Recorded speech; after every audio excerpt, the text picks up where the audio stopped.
Comics অর্থাৎ ছবিতে গল্প আবাল বৃদ্ধ বনিতাকে সমানভাবে আকর্ষণ করে। টিনটিন, অ্যাস্টেরিক্স থেকে শুরু করে ম্যানড্রেক, ফ্ল্যাশ গার্ডেন, ফ্যান্টম থেকে গার্ড, স্পাইডারম্যান, ব্যাটম্যান, সুপারম্যান, কমিক্সের এই সমস্ত হিরো বহুদিন ধরেই স্থান পেয়েছে মানুষের মনে। আমাদের কল্পনার জগতে কখনো বা সাদা ঘোড়ার পিঠে মুখোশ পরা হিরো, কখনো বা ম্যানড্রেকের অসম্ভব জাদু, কখনো আবার টিনটিন আর হাওকের মজা। বাংলা কমিক্সের জগতে বাঁটু, হাঁদা ফোঁদা, নন্টে ফন্টে এবং ডান পিঠে খাদু আর তার কেমিক্যাল দাদুর উপস্থিতি বহুদিন ধরে অনাবিল আনন্দের উৎস। শৈশবের নির্মল আনন্দই যেন বন্দী হয়ে গেছে ছবিতে আর কথায়।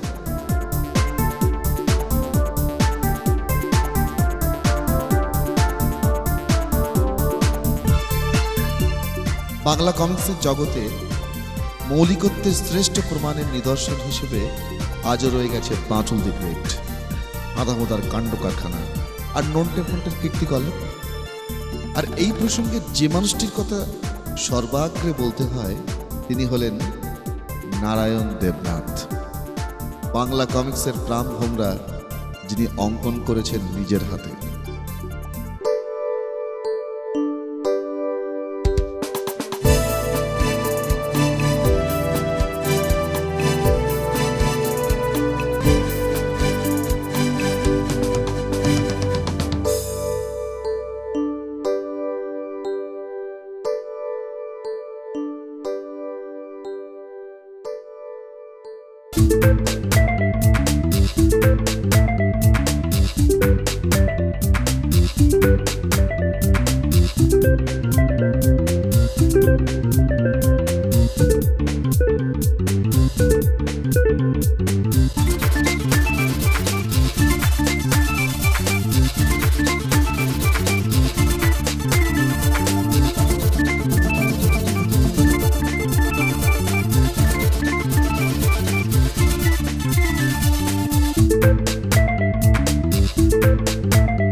হাওড়া,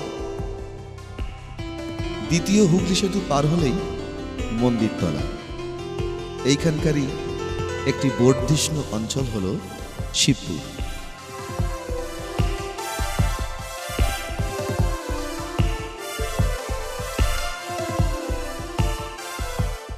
এই শিবপুরই শ্রীযুক্ত নারায়ণ দেবনাথের পৈতৃক বাড়ি।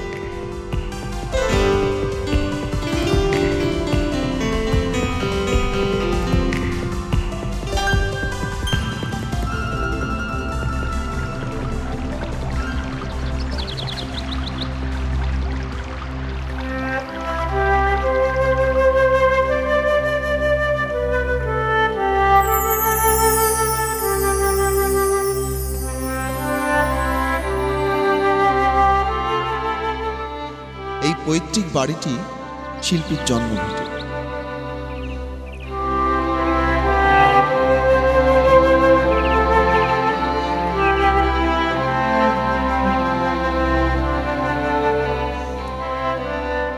এই বাড়ির পরিমণ্ডলে তিনি বেড়ে উঠেছেন, হাতে তুলে নিয়েছেন রং তুলি, ছবিতে কথায় জন্ম দিয়েছেন অসংখ্য মজার গল্পের।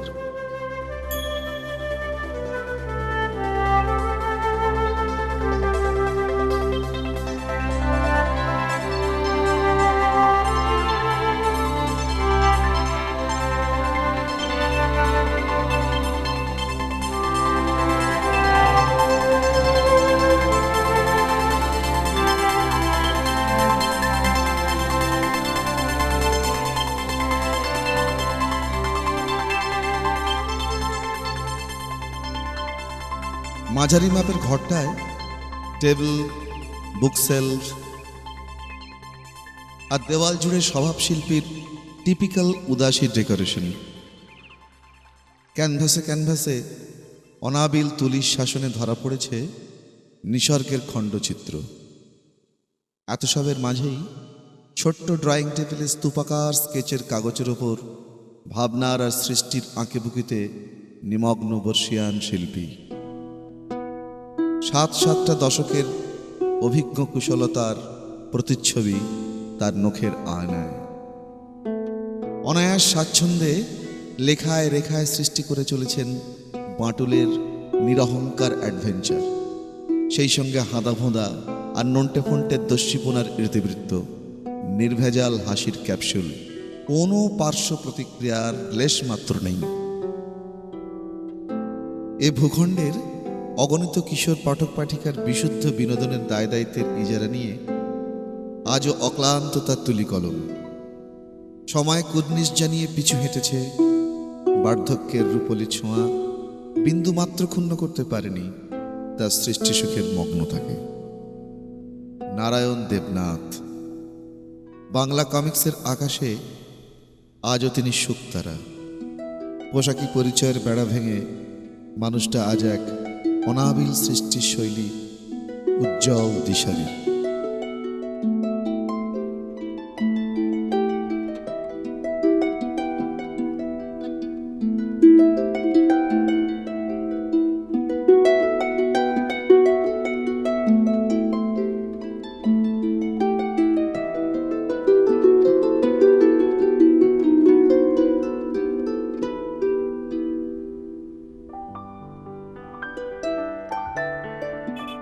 আনুমানিক 1925 সালে আমি জন্মগ্রহণ করি। আমি যেখানে যে বসে কথা বলছি এই বাড়িরই একটি ঘরে নাকি আমার জন্ম হয়েছিল, এটা আমি শুনেছি। তারপরে যখন বড় হলাম তখন একটা ব্যাপারে একটু বেশ আমার এখনও ভাবতে মজা লাগে যে ছেলেদের সাধারণত ছেলে বন্ধুই হয় আশেপাশে, কিন্তু আমার ভাগ্যে জুটেছিল সব মেয়ে বন্ধু। যাই হোক, আমার ছোটোবেলায় খেলাধুলা কেটেছে এদের সঙ্গেই। তারপর বড় হয়ে যখন পড়াশোনার সময় হলো, আমাকে একজন এমনি তিনি আমরা এখন নাম মনে হচ্ছে, তার পদবিটা মনে নেই, অনিলবাবু, তার পাঠশালা, তখন তো পাঠশালা বলতো, তো সেইখানে আমাকে দিলেন। তারপরে আমি মনে আছে বোধহয় গিয়ে ভর্তি হলাম। বাবা নিয়ে গেলেন আমাকে বিকেপাল স্কুল, বিকেপাল ইনস্টিটিউশন। তখন সেইখানে ভর্তি হয়ে মানে ক্লাস 1-এ ভর্তি হলাম, আমার মনে আছে এখনো। ভর্তি হওয়ার পর খুব যথারীতি পড়াশোনা চলতে লাগলো। তা এইভাবে ওই স্কুলে আমার যা কিছু শিক্ষা ওই স্কুল থেকেই। আমার ওই একটা ঝোঁক ছিল বরাবরই যে আঁকার দিকে।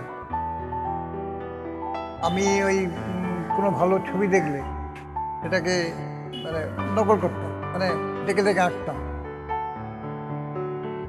এই সমস্ত যারা আমাদের শুভানুদ্দয়ী বলা যায়, কিছু আত্মীয় বলা যায়, তারা দেখে বলবেন যে কে যখন এত ঝোঁক, ওকে এবার আর্ট কলেজে ভর্তি করবে পাড়ায়, মানে আমাদের কাছাকাছি।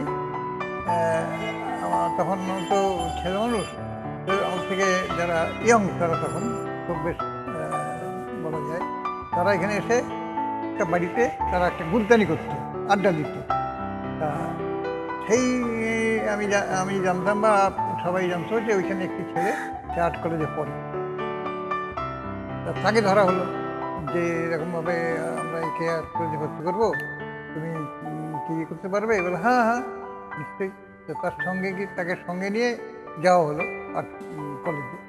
কিন্তু সে শিখতো একটা প্রাইভেট কলেজে, প্রাইভেট স্কুলে, আর্ট স্কুলে। তা আমরা তখন যে এইটাই আর্ট স্কুল।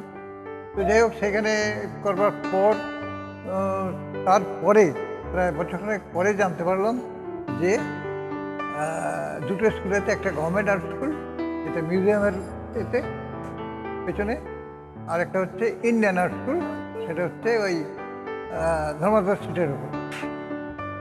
তা তখন তোর উপায় নেই, ঢুকে পড়েছি ওখানে।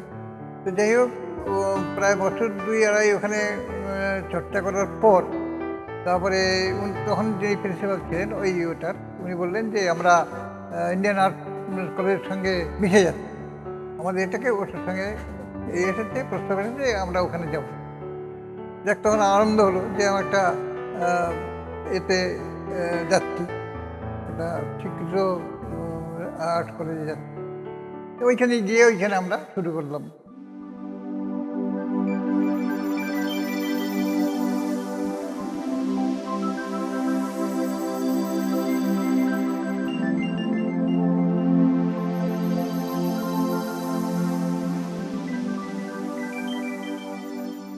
আর্ট কলেজ থেকে বেরিয়ে তারপর কাজের সন্ধানে বেরোতে হলো। কিন্তু ঠিক তখন এমন কোনো ছিল না কোনো রকম সুযোগ যে সেই কাজ আমি করব। কারণ তখন এত পত্রপত্রিকা বা এত নানা রকম বিজ্ঞাপনের কোনো সংস্থা এমন ছিল না যে সেইটাকে কাজে লাগাবো। কিন্তু কাজ তো করতে হবে। কাজেই আমি তখন শিখলাম ফাইন আর্টস, হয়ে গেলাম কমার্শিয়ালের কাজের লোক। কিন্তু মনে মনে একটা ছিল যে যদি বইয়ের ইলাস্ট্রেশন, তখনকার যেসব বই বেরোতো সেই সময়কার ছোটদের বইয়ের ইলাস্ট্রেশন, মানে গল্পের ছবি বা বইয়ের মলাট, এগুলো করার। কিন্তু সেই সময় তো এইসবের কোনো ব্যবস্থাই ছিল না সেই সময়। কাজেই যখন আমার সঙ্গে এই দেব সাহিত্য কুটিরের যোগাযোগ হলো, সেই সময় থেকেই আমি আমার মনের ইচ্ছে যে গল্পের ছবি আঁকবো বা তার বইয়ের মলাট আঁকবো, সেইগুলো আমি করতে পারলাম। এবং নানা ধরনের নানা গল্পের বহু ছবি আমি এঁকেছি। কিন্তু একটা জিনিস ছিল যে আমি কখনোই ওই সাদামাটা ছবি আমি ঠিক করতে পছন্দ করতাম না। আর ওই ডিফারেন্ট কুটিরেরও বলা ছিল যে আপনি যা সে ইলাস্ট্রেশন করবেন যে গল্পে, খালি দেখে নেবেন যে কোথায় কোনো অ্যাকশন কোনো ধর্মী কোনো গল্প আছে কিনা বা ঘটনা আছে কিনা, থাকলে সেইটার উপরে ছবি করতাম। আমিও তো সেইটাই পছন্দ করতাম। কাজেই আমি গল্পটা স্ক্রিপ্টটা পড়ে নিয়ে আগাগোড়া সব পড়ে নিয়ে যেখানে যেখানে দেখতাম যে এই ছবিগুলো ভালো হবে বা ভালো লাগবে তাদের জন্য করা, সেই ছবিগুলোই আঁকতাম। এবং আমি চেষ্টা করতাম যাতে ছবিটা মানে রিয়েলিস্টিক হয়, মানে কোনো রকম যে গোজামিল দেওয়া বা ওই করা তা কিন্তু না। ওরাং ওটাং বলে একটা আছে যে ওরাং ওটাং কি ওই ছড়াটা আর কি, ওরাং ওটাংকে নিয়ে, কিন্তু সেখানে দেওয়া হতো কিন্তু চিম্পাঞ্জির ছবি। আমি বহু ছড়া বই দেখেছি যে ওই ওরাং ওটাংয়ের বদলে ছবিটা হচ্ছে শিম্পাঞ্জি, কিন্তু শিম্পাঞ্জি এবং ওরাং ওটাং কিন্তু একদম আলাদা। আমি চেষ্টা করতাম যাতে সব জিনিসটাই সুস্থ এবং স্বাভাবিকভাবে হয়। আর জানি না, হয়তো সেই কারণেই হয়তো আমার ওই ছবিকে অনেকে ভালো লাগতো অনেকের। বিশেষত আমি টারজান গল্প বেরোতো সত্য সত্য ধারাবাহিকভাবে, তা সেই ছবি আমি করেছি। টারজানের সেই আমি অনেক করেছি, তা লোকে এখনও দেখা হলে বা এ হলে যারা পুরনো পড়েছে তারা বলে আপনার টারজানের ছবি ছিল দারুণ, যা আপনি করেছেন। তো আমি বলে আমি চেষ্টা করেছি যাতে ঠিক মতো হয় বা যেরকম স্বাভাবিক সেটা যাতে হয় সেই চিঠি করে গেছি। এখন অবশ্য ইলাস্ট্রেশনটা খুব মানে প্রায় বন্ধই হয়ে গেছে, কারণ কমিক্সের জন্যে আর ইলাস্ট্রেশনটা আমার হয় না। মোটামুটি বইয়ের প্রচ্ছদও একরকম হয় না, পারি না, সময় হয় না। তাই আমি ওই এখন কমিক্স নিয়েই আমার যা চলছে, ছোটোদের সেটাও ছোটোদের জন্যেই, এবং ছোটোদের ভালোবাসি বলেই আমি ছোটোদের জন্য এটা করে যাচ্ছি। এবং মনে হয় যতদিন হয়তো পৃথিবীতে থাকবো ততদিন এই ছোটোদের জন্য আমি করে যাব। নারায়ণ দেবনাথ দুটি বিশেষ কারণে আমার কাছে খুবই শ্রদ্ধেয় ব্যক্তি। ওর মতো বয়োজ্যেষ্ঠ শিল্পী আমি আরও অনেককে দেখেছি। দুটি ক্ষেত্রে নারায়ণবাবু আমার পূর্বসূরীদের অতিক্রম করে গেছেন। তার একটা প্রধান হচ্ছে, যখনই তরুণ, আজকে তরুণ বা শিশু কিশোরদের দেখি, তখনই যারা ইংলিশ মিডিয়াম স্কুলে পড়েছে তারা বিদেশি কমিক্স দেখতে অভ্যস্ত হয়েছে, কিন্তু যারা বাংলা মিডিয়ামে পড়েছে, বিশেষ করে গ্রাম বাংলায়, কমিক্স মানেই নারায়ণ দেবনাথ। নারায়ণ দেবনাথ ছাড়া শিশু তোষণী বা কিশোরদের খুশি করতে পারে এই ধরনের কমিক্স আর কেউ তৈরি করতে পারেনি।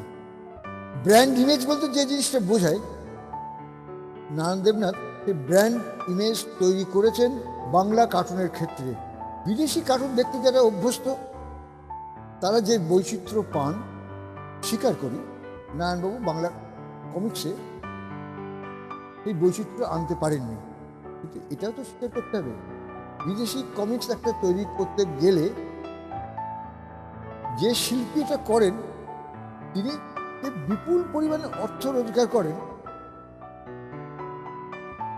আমাদের সমগ্রও কয়েকজনের রোজগার দিলেও সেটা হবে না, এত অধিক টাকা তাদের দেওয়া হয়। নারায়ণবাবু চরম দারিদ্র্যের মধ্যে লড়াই করে নিজেকে তৈরি করেছেন। বাংলা কার্টুনের ক্ষেত্রে তিনি আজকে, বিশেষ করে কমিক্স বলতে যে জিনিসটা বুঝে, তিনি আজকে 1 নম্বর নাম। আমি অনেক সময় গ্রামাঞ্চলে বা দূরবর্তী মফস্বল শহরে যারা আমাকে তেমন চেনে না, শুধু আমার নাম শুনেছে, প্রায় জিজ্ঞেস করে তুমি নারায়ণ দেবনাথের মতো কমিক্স করতে পারো? আমাকে অসহায়ভাবে স্বীকার করতে হয়, না, আমি নারায়ণবাবুর মতো ওই উচ্চতায় ওই শিশু দর্শনী ব্যাপারটা আমি সত্যি এখনো পারি না।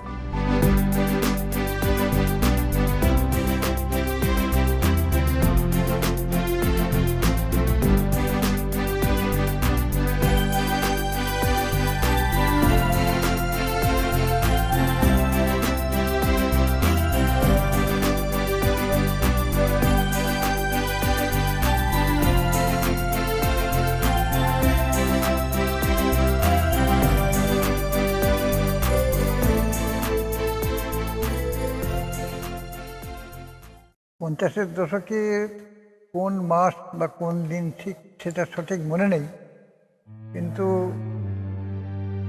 ওই সময় আমার সঙ্গে দেবশ্রী কুটিরের যোগাযোগ হয়েছিল একজন আমাকে যোগাযোগ করিয়ে দিয়েছিলেন।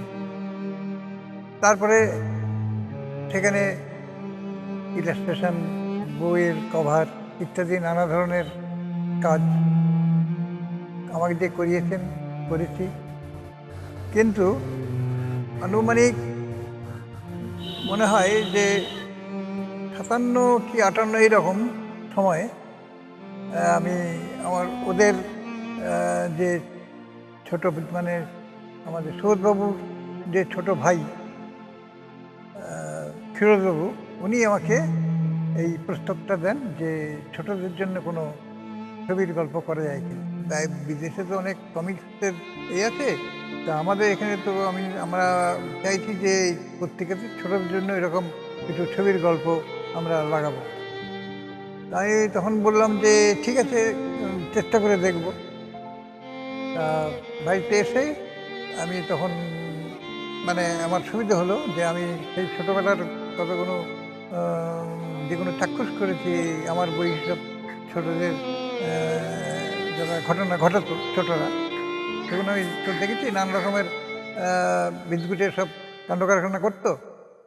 তা আমি সেইগুলোকেই প্রথম ওই ভাঙা ভাঙা নাম দিয়ে ওই শুরু করলো।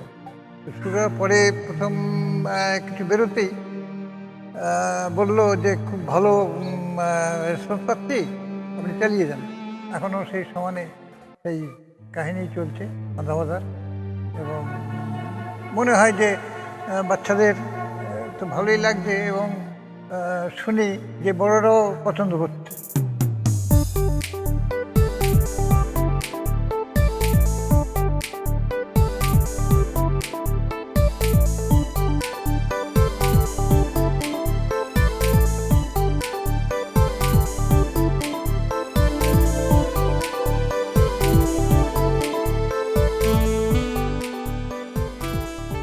তা এইভাবে বছর দুয়েক বোধ হয় হবে মোটামুটি, এরকম মনে হয়। যাওয়ার পর ওই ফিরোজ বই আবার একটা প্রস্তাব দিলেন যে এটা তো হচ্ছে, কিন্তু আরেকটা ওই কমিকটি রঙিন কিছু অন্যরকম কিছু করা যায় কি না, আপনি একটু দেখুন, ভাবুন।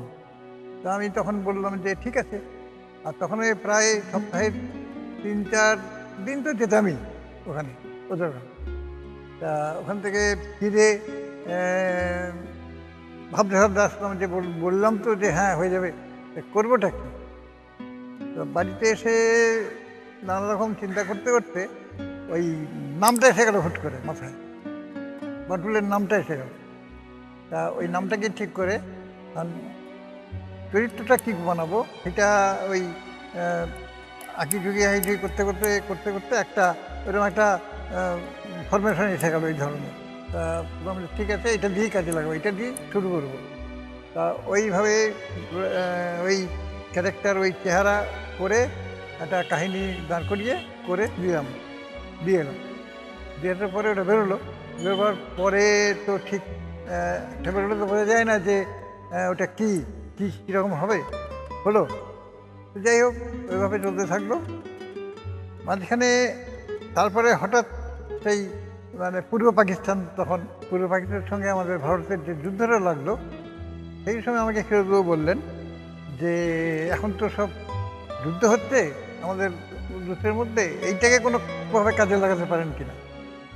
আমি তো ভাবলাম যে এইটাকে কী করে কাজে লাগানো যায়, কোনো রকম মানে এগত কোনো কিছু অসুবিধা নেই তো, যে একটা সম্বন্ধে কিছু করা বা বলে না না এখন তো যুদ্ধ। তো যাই হোক, তখন আমি ওইটা কাজে লাগালাম যে ওরা সেই ট্যাঙ্ক নিয়ে আমাদের সব মেয়েদের সব করতে আসছে, আর সেই দেখে ওই ওদের ট্যাঙ্ক নিয়েই ওদের তাড়া করছে। তারপরে প্লেন আসছে বোমা ফেলতে, সেই প্লেনকে ল্যাসো দিয়ে আটকে প্লেনে নামিয়ে নিচ্ছে। ওদের সেই ভারী কামানের দিয়ে বড় বড় গোলা ছুটে যাচ্ছে, সেই গোলাকে লুপে নিয়ে ধরে আবার সেই ওদেরই দিচ্ছে, ওদের নিজে ফাটছে। এই ধরনের সব মানে ঘটনা যেগুলো যদিও একটু আদিকবি, কিন্তু দেখলাম তারপরেই দেখলাম যে লোকের খুব ভালো লেগে গেল। মনে হয় যে এটা ঠিক, যে যেগুলো মানে একটু আদিগহী ব্যাপার হয়, মানে যেগুলো সাধারণ লোক পারে না, সেটা যদি দেখে যে কেউ ঘটাচ্ছে, তার খুব ভাবতে ভালো লাগে। তা সেই কারণেই মনে হয় যে এটা এখনো পর্যন্ত লোকের বেশ মানে ভালোই লাগে। আমাকে শুনি অনেকে বলে যে আপনার এইটি হচ্ছে ভালো, এই বাটুলি হচ্ছে ভালো। নারায়ণবাবু আমাদের হাউসের সঙ্গে কাজ করতে শুরু করেছেন সম্ভবত 1949 বা 50 সাল থেকে। প্রথম দিকে উনি কাজ করতেন মেনলি সাধারণভাবে বিভিন্ন গল্পের ছবি আঁকতেন। শুকতারা পত্রিকা তখন চালু হয়েছে, শুকতারাতে গল্পের ছবি আঁকতেন এবং বিশেষভাবে শুকতারায় টার্জানের যে গল্পগুলো বেরোতো প্রতিটি সংখ্যার ছবিগুলো তিনিই আঁকতেন। সেই সময় বিশিষ্ট যে সমস্ত শিল্পীরা এখানে কাজ করেছেন, যেমন প্রতুল বন্দ্যোপাধ্যায়, যেমন বলাই রায়, যেমন নরেন দে, এদের সঙ্গে সঙ্গেই কিন্তু নারায়ণবাবু আমাদের ঘরের প্রায় বাঁধা শিল্পীর মতনই কাজ করে গেছেন। বহু গল্পে ছবি এঁকে দিয়ে গেছেন। পত্রিকা ছাড়াও দেবসাহিত্য কুটির থেকে যে পুজো বার্ষিকী বেরোয়, সেই পুজো বার্ষিকীরও অনেক গল্পের ছবি আমি দেখেছি ছোটবেলাতে নারায়ণ দেবনাথের আঁকা। এবং এইভাবেই সে 49-50 সাল থেকে 62-63 সাল অবধি চলে আসে। এই 62-63 সাল, তার মানে শুকতারার বয়স এসে গেল 15-16 বছর বয়স। 15-16 বছর বয়সে ছোটদের একটা কাগজ চলতে চলতে একটা জায়গায় যেন থেমে গেছিল, সার্কুলেশন বাড়তে চাইছে না, সেরকমভাবে পাঠক বৃদ্ধি হচ্ছে না। সেই সময় একদিন, যেটা আমি বাবাদের মুখে শুনেছি, আমার বাবা ক্ষীরোদচন্দ্র মজুমদার, তিনি নারায়ণবাবুর কাছে কথায় কথায় একদিন বলেন যে ছোটদেরকে টেনে আনার জন্য কতগুলো জিনিস কি করা সম্ভব। ছোটরা তো কমিক্স পড়ছে, তো ইংরেজি কমিক্সই তখন আসতো, বাংলায় কমিক্স পড়ার রেওয়াজটা ঠিক সেভাবে তখনও আসেনি। তো আপনি কি বাংলায় কমিক্স করতে পারবেন? তাতে নারায়ণবাবু বলেছিলেন যে হয়তো চেষ্টা করতে পারি। এবং সেই চেষ্টা চরিত্রর মধ্যে থেকে বেরিয়ে আসে প্রথমত দুটি দুষ্টু ছেলের কাহিনী, আর বেরিয়ে আসে একটা বিশাল বলশালী পুরুষ, একটু বোকাশোকা, যার গায়ে বন্দুকের গুলি লেগেও ছিটকে বেরিয়ে যায়, যাকে সবাই ঠকাবার চেষ্টা করে কিন্তু তার শক্তির কাছে পরাস্ত হয়। সৃষ্টি হলো বাঁটুল দ্য গ্রেট, সৃষ্টি হলো হাদা এবং ভোদা। বাকিটা তো ইতিহাস। সেই 62-63 সালের হাদা এবং ভোদার গল্প এবং বাঁটুল দি গ্রেট তার গল্প আজ 2005 সালেও সমানভাবে বাচ্চাদের কাছে বাচ্চাদের মন জয় করে চলেছে।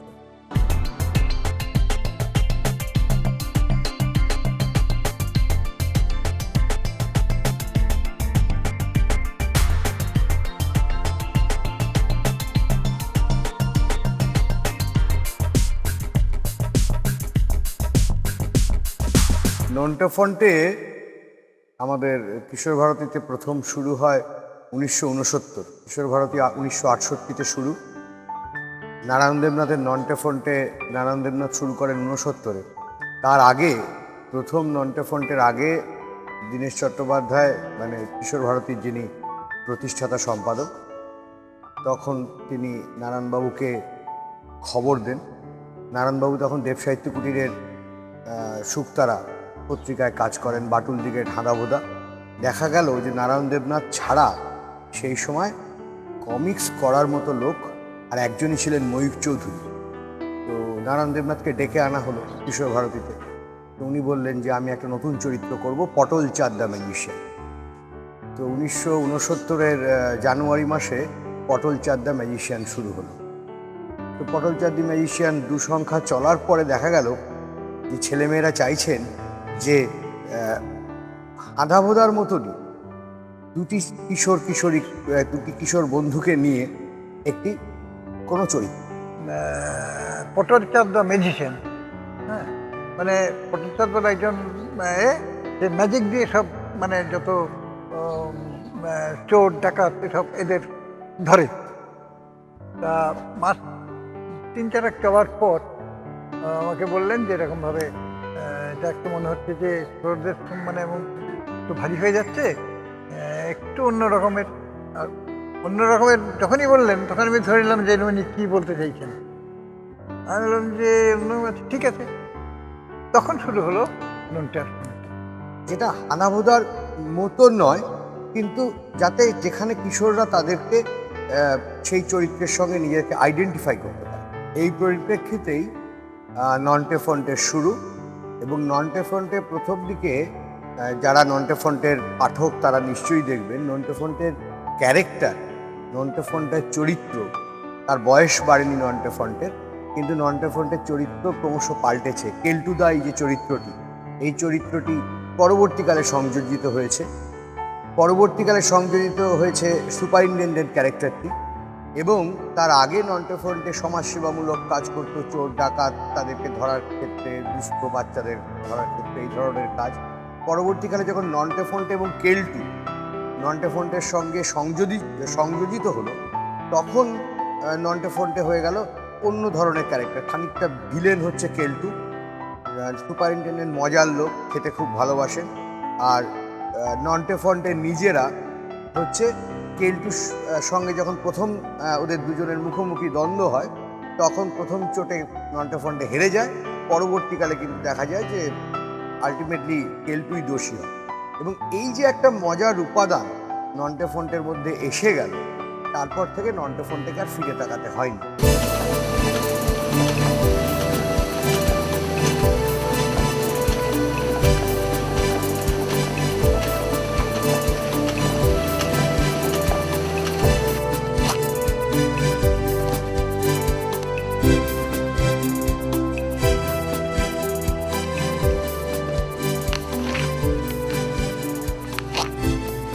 ওটা তো নুনটার ফন্টে তো শুরু করে তো চলতেই থাকলো। তারপরে একটা পত্রিকা ছিল, কলেজ থেকে বেরোতো, ছোটদের আসর নাম দিয়ে।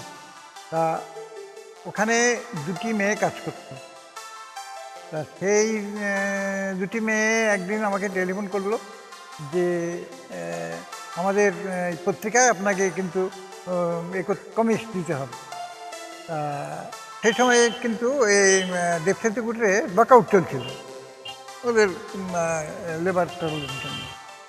যাই হোক, আমি বললাম যে কি করে হবে, এই তো ঠিক আমি করতে পারবো না, কারণ একবার শুরু হলে তাকে তো বন্ধ করা যাবে না। তো বলতে না, ওসব কিছু শুনবো না, আমার দিতে হবে। আর এখন তো আপনার বন্ধ ওটা। আমি বললাম যে এখন বন্ধ, কিন্তু পরে তো খুলবে। বলে না, আপনাকে দিতেই হবে। বলে সে এমন জোরাজোরি করলো, সে যাতায়াত করে করে এমন, তখন বাধ্য হয়ে বলতে পারো ঠিক আছে, চেষ্টা করি। তা সেই শুরু হলো তখন আরেকটা ওই কেমিক্যাল দাদু, ডান পেটে খাদু আর তার কেমিক্যাল দাদু নাম দিয়ে। তা ওটা চলছিল ওদের ওখানে, খারাপ হচ্ছিল না। কিন্তু বোধহয় বছরখানেক কি বছর দেড়েক চলার পর পত্রিকাটা বন্ধ হয়ে গেল। যাদের পত্রিকা তারা বন্ধ করে দিল।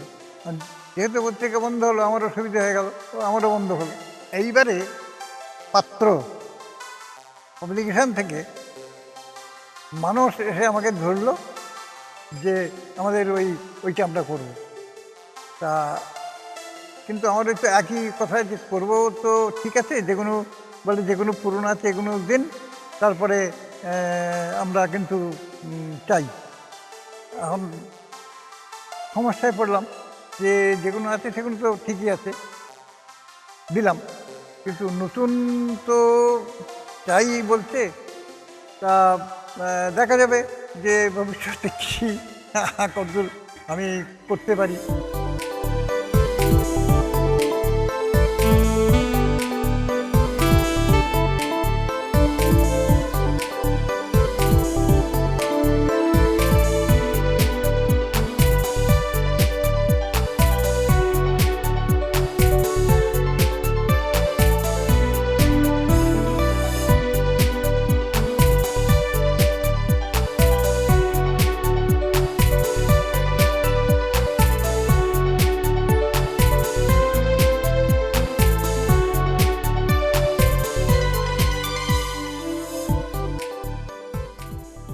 নিজের বাড়িতে বসে নারায়ণবাবু দিনরাত কাজে ডুবে থাকতে ভালোবাসেন। ডুবে না থেকে তার উপায় নেই। প্রতি মাসে 5-6টা করে কমিক্সের স্ট্রিপ দেওয়ার চুক্তি। হ্যালো, কে ত্রিদীপ?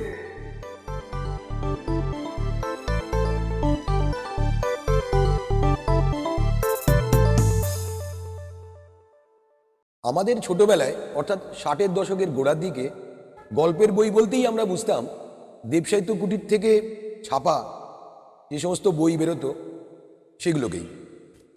বিশেষ করে প্রতি বছর যে পুজো সংখ্যাগুলো বেরোতো সেগুলো আমাদের কাছে খুব আকর্ষণীয় হতো।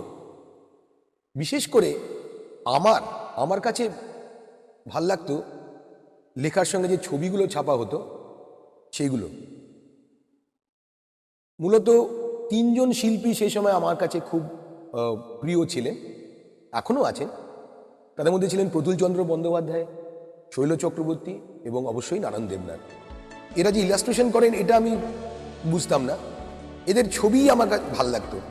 আমার কাছে এই নারায়ণ দেবনাথ বিশেষত কেন ভাল লাগতো যে উনি এমন একটা ফরম্যাটে কাজ করতেন যেখানে ড্রয়িং, কম্পোজিশন এবং আলো ছায়ার ব্যবহার অত্যন্ত সুন্দরভাবে করা হতো।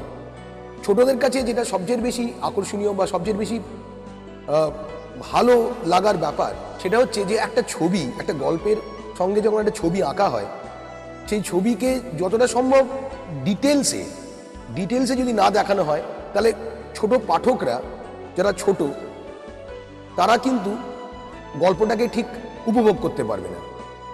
সেই ব্যাপারটা নারায়ণ দেবনাথ কিন্তু খুব ভালো বুঝতেন। উনি একবার বলেও ছিলেন আমাকে যে ওর যে শিক্ষাগুরু তিনি ছিলেন প্রতুলচন্দ্র বন্দ্যোপাধ্যায়, এবং উনি তাকে প্রতুলবাবু বুঝিয়েছিলেন নারায়ণ দেবনাথকে যে কিছু বিদেশি কাজ দেখিয়ে বলেছিলেন যে কখনো আদা খ্যাচড়া ছেড়ে দেবে না কোনো ছবি।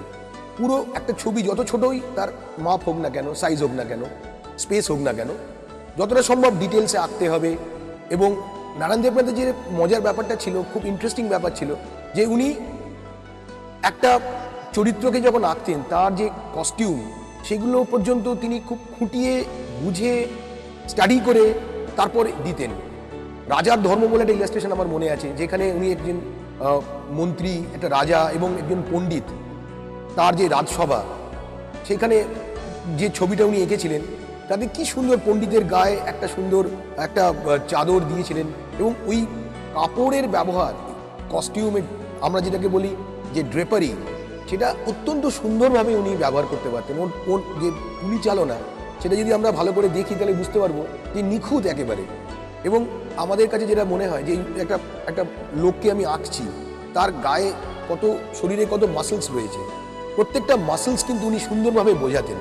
এবং পিছন থেকে একটা মানুষকে আঁকতেন, সামনে থেকে আঁকতেন, নানা রকম মুভমেন্ট আঁকতেন, প্রতিটা জায়গায় মাসেলসগুলো একদম সঠিকভাবে। আজকে আমাদের অনেকেই আমরা সেইভাবে অ্যানাটমিটাকে আমরা হয়তো অতটা গুরুত্ব দিই না বা কিছুটা এড়িয়ে যাওয়ার চেষ্টা করি, কিন্তু উনি কখনো ওই মাসেলস বা অ্যানাটমিকে এড়িয়ে যাওয়ার চেষ্টা করেননি।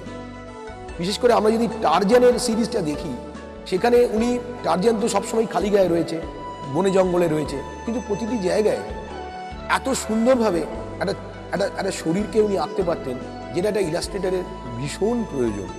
নারায়ণ দেবনাথের কিন্তু সবচেয়ে যে গুরুত্বপূর্ণ দিক শিল্পী হিসেবে সেটা হলো তার ভার্সিটালিটি। তিনি সব রকম ধরনের ইলাস্ট্রেশন করতে পারতেন।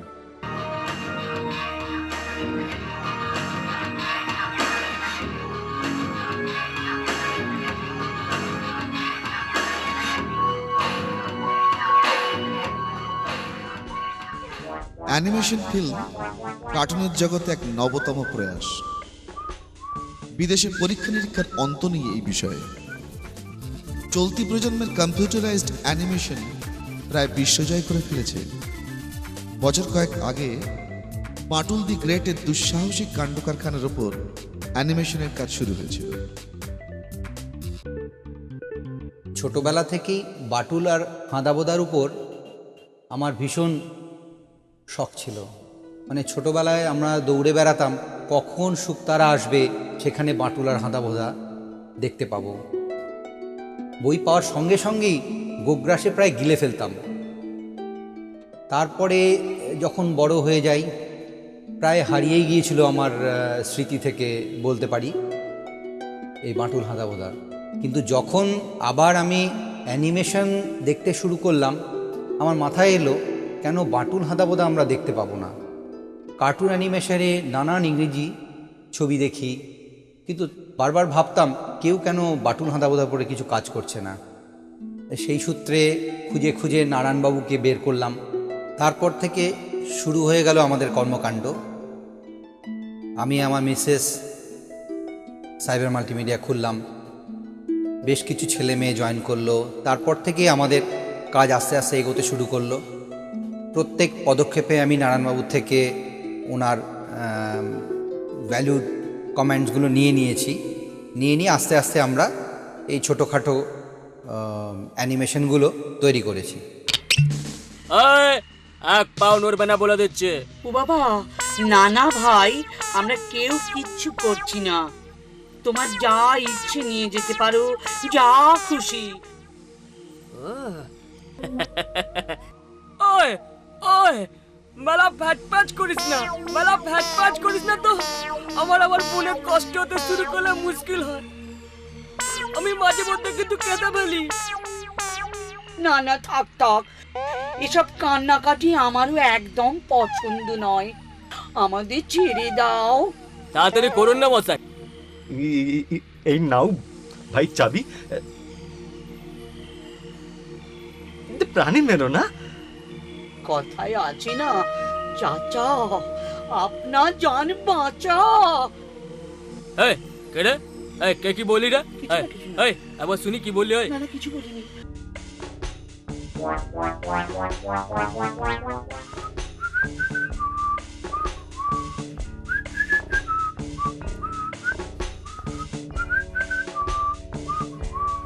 যাক কেলো, এখন এই নদীটা পার হবো কি করে?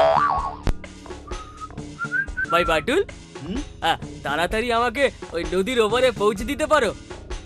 আসলে না, ওই পারে গঞ্জের হাসপাতালে কিছু ওষুধপত্র পৌঁছতে হবে। তুমি যদি একটু সাহায্য করো, খুব উপকৃত হবো ভাই। আরে নিশ্চয়ই, তুমি এত বড় উপকার করতে চলেছো আর আমি এই সামান্য সাহায্যটুকু করতে পারবো না? আমি হলাম বাঁটুল, সমস্ত ভালো কাজের জন্য আমি সর্বশক্তি প্রয়োগ করব। আমি এক কাজ করছি, এই লম্বা গাছটাকে নিচে নামিয়ে দিচ্ছি, আর তুমি খালটা পার হয়ে ওপারে গেলেই তোমার অনেকটা সময় বেঁচে যাবে। এই নাও, এই নিচু করলাম। উঠি তাহলে। হ্যাঁ, আচ্ছা বিকুপ্ত বাটুলটা, ঘটে বুদ্ধি বলতে একদম ফক্কাই। হ্যাঁ, বাটুলের কিন্তু শক্তির বাবা দিতে হবে, তা নাহলে এত বড় গাছটাকে মাটিতে টেনে শুয়ে দিল। বাটুল, তোমার জবাব নেই ভাই, চলি। আচ্ছা।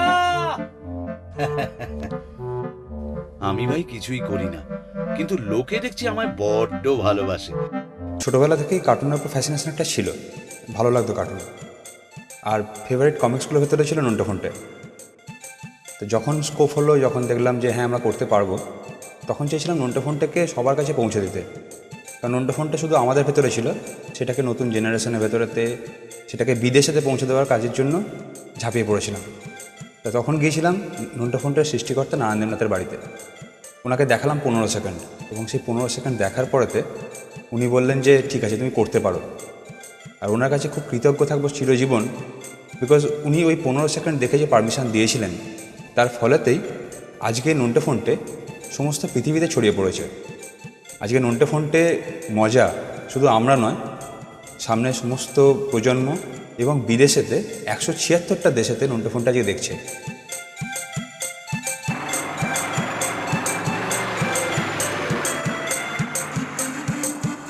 ওই দেখ, কেলটু যাচ্ছে রে নন্টে।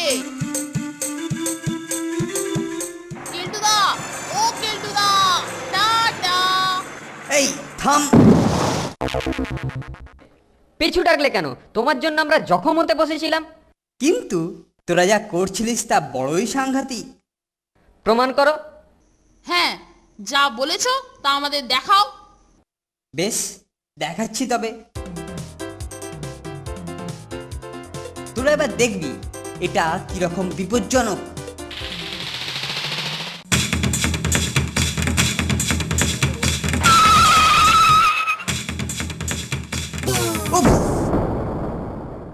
বেশ মজাদার কেলটুদা, কিন্তু কিছু বোঝাতে পারলে না। বেশ, আবার দেখাচ্ছি। ওপস! ওরে বাবা রে! না মানে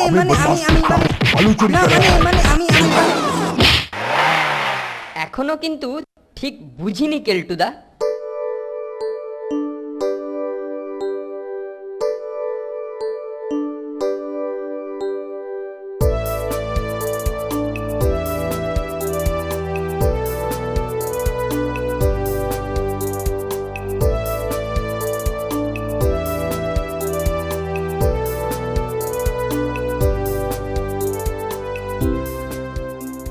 বাংলা কমিক্সের জগৎকে আজও এইভাবেই সমৃদ্ধ করে চলেছেন ৮০ বসন্ত পার হয়ে আসা এই যুবক।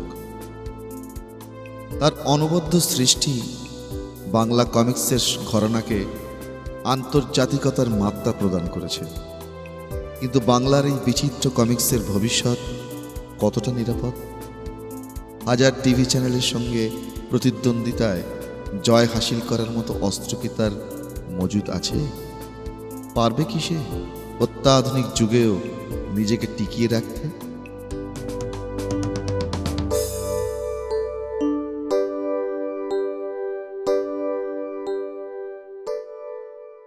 এই কমিক্স কিন্তু ছোটদের, যাদের জন্য করা, ছোটদের মনে হয় যে তারা যদি এটাকে পছন্দ করে এবং দেখে, তারা মনে হয় একটা মনের একটা খোরাক পাবে। মানে তাদের তো একটা মনের একটা আনন্দ চাই, লেখাপড়া তো আছেই, লেখাপড়ার ফাঁকে বা কোনো রকম অবসরের সময় এইসব মানে কমিক্স, যেগুলোকে তারা একদম মানে কী বলা যাবে নিষ্কলুষ আনন্দ, যেখানে কোনো রকম কোনো দুর্নীতি নেই, কোনো নেই, শুধু নিছক ছোটোদের মজা, তাদের ছেলে মানুষই যেগুলো সেইগুলো এগুলো তুলে ধরা হয়েছে। তবে আমি জানি না ভবিষ্যতে এই কমিক্স কী পর্যায়ে এসে দাঁড়াবে। শিল্পী সৃষ্টি করেন তার সত্তাকে বাঁচিয়ে রাখার তাগিদে, আপন মনের মাধুরী মিশিয়ে সৃষ্টির জগৎকে করেন উন্মোচিত। তারপর একদিন প্রকৃতির অমোঘ নিয়মে জীবন থেকে ছুটি নেন। সময় আসে অজানার উদ্দেশ্যে পাড়ি দেবার।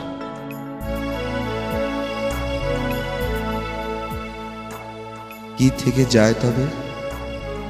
শিল্প আর সৃষ্টি। এইভাবেই থেকে যাবেন নারায়ণ দেবনাথ।